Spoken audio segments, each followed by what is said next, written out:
El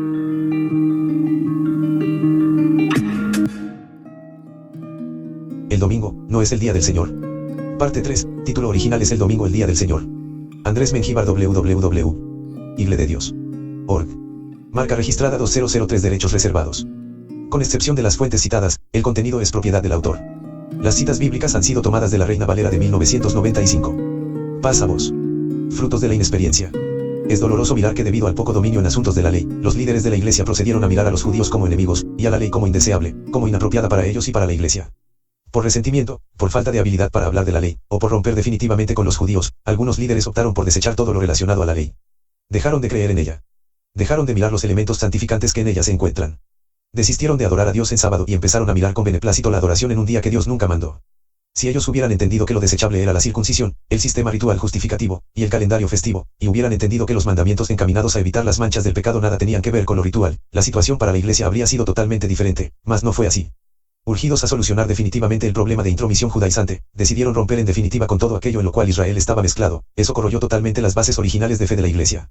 De esa manera surgió un cristianismo en el cual todo aquello referente a la ley quedaba relegado totalmente.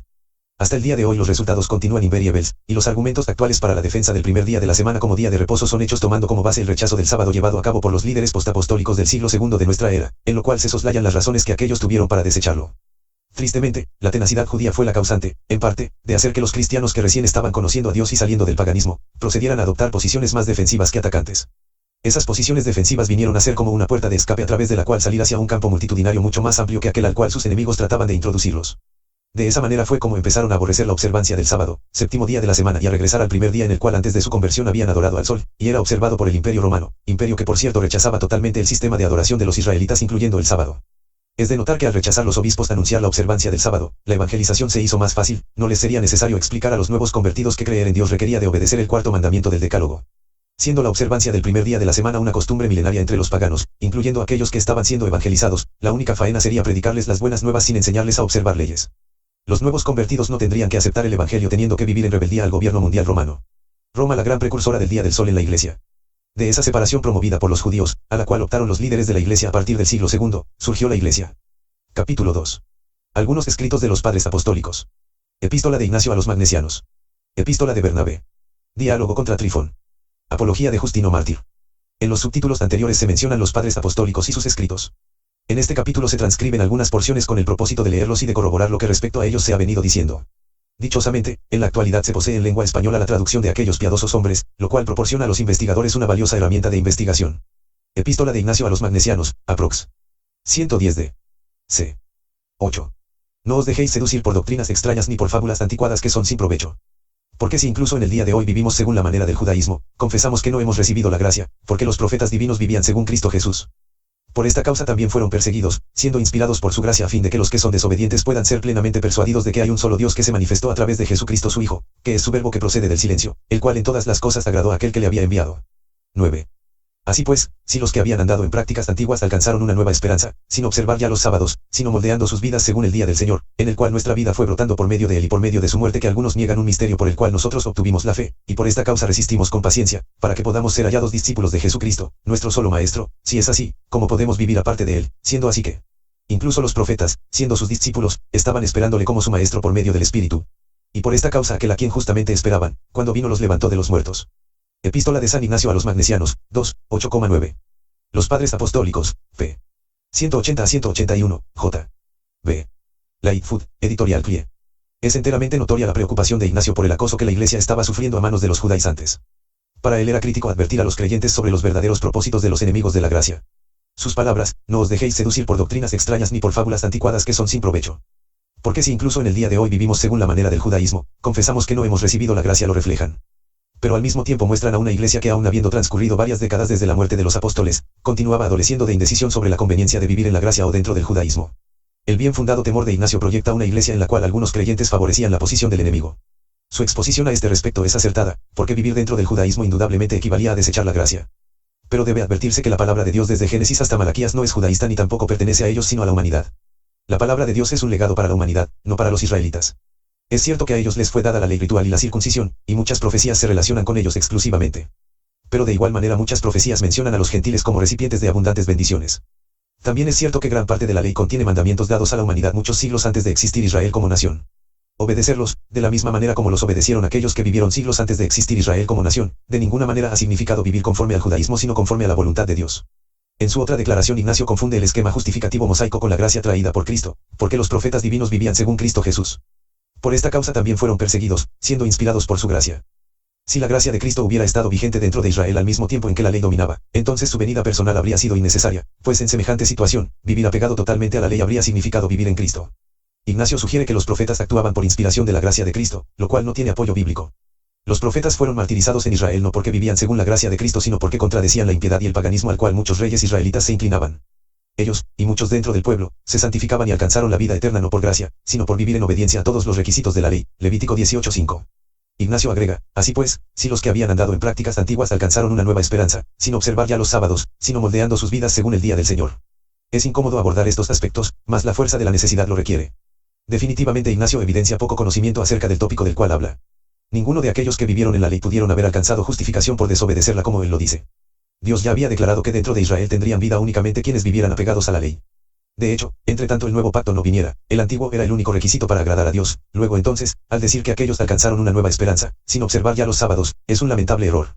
Los profetas vivieron apegados a la voluntad de Dios durante toda su vida, siendo su principal objetivo obedecer su ley. La Santa Escritura es clara al mencionar los sábados como un conjunto de ellos, también menciona el sábado. Entre ambas palabras existe profunda diferencia, la cual debe ser buscada dentro de la misma palabra de Dios. Porque la mención del sábado invariablemente se refiere al séptimo día de la semana instituido santo desde la creación, en cambio los sábados hacen referencia a todas las festividades rituales sabáticas dadas exclusivamente a Israel. El sábado no nació en Israel sino en la creación, pero los sábados sí, pues fueron diseñados por Dios como parte del calendario festivo israelita. Seguramente Ignacio incluyó como desechable al séptimo día de la semana junto al resto de sábados por dos razones. Primera, porque el séptimo día de la semana vino a ser incluido dentro del libro de la ley a la par de todos los otros días de reposo. Segundo, porque el sábado era observado según la tradición por los grandes enemigos de los cristianos. Otro argumento ignaciano dice, siendo así que incluso los profetas, siendo sus discípulos, estaban esperándole como su maestro por medio del Espíritu. Lamentablemente este carece de bases escriturales. Los profetas no fueron discípulos de alguien a quien todavía faltaban varios siglos para que apareciera sobre la tierra, lo prueba la ausencia total de alguna alusión al respecto tanto en el Antiguo Testamento como en el Nuevo. Y aún otro argumento de él dice, y por esta causa aquel a quien justamente esperaban, cuando vino los levantó de los muertos. Por demás está decir que su aseveración desencaja totalmente de la enseñanza apostólica, la cual dice que los muertos están en el sepulcro esperando hasta que todos los que han de ser salvos sean levantados por Cristo en su venida. Hebreos 11:40. No existe texto en toda la Santa Escritura en donde se diga que profeta alguno haya sido vuelto a la vida para estar al lado del Salvador del mundo. Si ese tipo de argumentos eran los presentados ante los judaizantes en las disputas, entonces ellos tenían suficientes bases para imponerse frente a los obispos y para acercarse a los convertidos gentiles para judaizarlos. Cada error de apreciación era un punto negativo para la causa del Evangelio. Estos argumentos definitivamente eran las puertas por donde entraban los argumentos judíos para contradecir.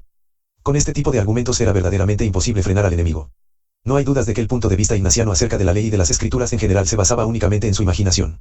Sus declaraciones transcritas aquí claramente lo reflejan. En consecuencia, la lucha contra los de la circuncisión vino a ser para la Iglesia una lucha desigual. Aquellos holgadamente, y con sobrada confianza, imponían sus puntos de vista legalistas, mismos que, aunque hayan desencajado enteramente de la verdad divina, eran sostenidos con la suficiente experiencia de haber sido normas tradicionales en Israel. Los argumentos de Ignacio claramente dicen que la situación predominante dentro de la Iglesia del siglo II era de total confusión. Los líderes estaban acorralados por los judaizantes, en semejante situación no habían razonamientos poderosos de los cuales echar mano para anular los dardos del enemigo. Combatir el proselitismo en contra de la Iglesia al cual los de la circuncisión estaban empeñados requería no solo de buena voluntad y empeño, sino del dominio de los tópicos sobre los cuales se disputaba. En realidad, entre los líderes apostólicos y los postapostólicos del segundo siglo había marcada diferencia. Era notoria la ausencia de un fariseo como Pablo, amplio conocedor de la ley, Filipenses 3, 5-6, de un Bernabé, Hechos 11-22, cuya experiencia al lado de Pablo le capacitó para la lucha, de un Epoulos, Hechos 18, 24-28, que resueltamente y con poderosa fuerza buscaba a los judíos principales para probarles por medio de la palabra que estaban equivocados, de un Sines que era similar en capacidad a sus grandes compañeros, Tito 3-13. De esa manera, los momentos críticos a que la Iglesia a partir del siglo II fue sometida, no resultaron beneficiosos. La epístola de Bernabé, aprox. 130 d. C. Obviamente, este Bernabé no es el compañero de Pablo sino uno posterior. Esta epístola es otra que muestra cuán desafortunada era la enseñanza bíblica sobre la cual una parte de la Iglesia del siglo II estaba siendo fundada. Tan desafortunada al grado de recibir como enseñanza algo que la Escritura no menciona. Véase algo al respecto. Del sábado él habla en el principio de la creación, y Dios hizo las obras de sus manos en 6 días, y terminó el séptimo día, y reposó, y lo santificó. Observad, hijos, lo que significa esto, él terminó en 6 días. Quiere decir esto, que en 6.000 años el Señor dará fin a todas las cosas, porque para él un día significa 1000 años, y de esto él mismo da testimonio, diciendo, he aquí el día del Señor será como 1000 años. Por tanto, hijos, en 6 días, esto es, dentro de 6.000 años, todo tendrá fin.